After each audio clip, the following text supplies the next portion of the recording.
Hello guys, আসসালামু আলাইকুম। আশা করি সবাই ভালো আছেন। আপনাদের মাঝে আবারও একটি নতুন ভিডিও নিয়ে চলে আসলাম। যে ভিডিওটির টপিকটি আপনাদের এখনই কিছুই বলবো না। এই ভিডিওটির টপিক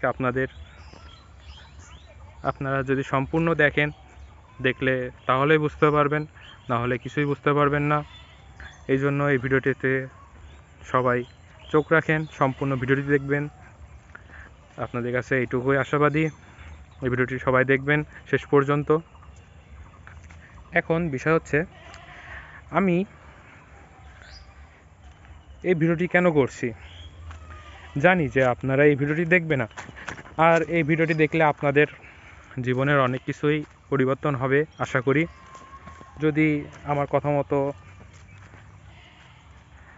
আমার জীবনের যে এক্সপিরিয়েন্স অনুযায়ী আপনারা যদি কাজ করে থাকেন, বা এখন যদি আপনার এই জিনিসটার সম্মুখীন না হন, তাহলে বুঝবেন না।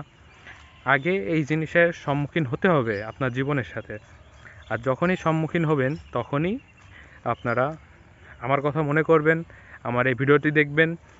এখন যে বা যারা আমার ভিডিওতে ক্লিক করছেন, জানি যে তারা আমার মতো এইরকম সমস্যার সম্মুখীন হয়েছে, তাই দেখে আমার এই ভিডিওতে ক্লিক করছে।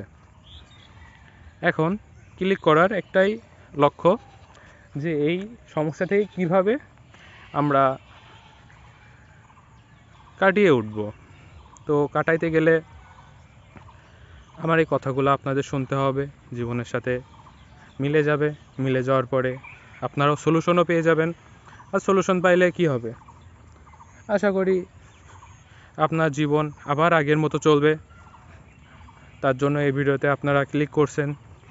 আর এই ভিডিও আসলে আপনার জীবনের সাথে চলার পথে অনেক দরকার।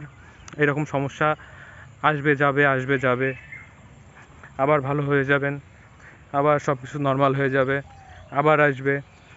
এভাবেই তো মানুষের জীবনটা যায় নাকি? হ্যাঁ, আমি এইগুলা বলতেছি আমার জীবনের পার্সোনাল এক্সপিরিয়েন্স থেকে। এখন বিষয় এইটাই যে আপনাদের জীবনে যত কিছুই হোক বা না হোক, আপনারা কখনো হাল ছাড়বেন না। আর যখনই হাল ছেড়ে দিবেন, তখনই আপনাদের জীবনের আরেকটি সমস্যা চলে আসবে। ধরেন আপনি এখন আনন্দে রয়েছেন, তো আপনার সাথে সবসময় আনন্দময়ী সব কিছু হয়ে যাবে। আর যখন আপনি দুঃখে থাকবেন, তখন আপনার সাথে কিন্তু দুঃখময়ী সব কিছু হয়ে যাবে। এটাই কিন্তু বাস্তব। বাই।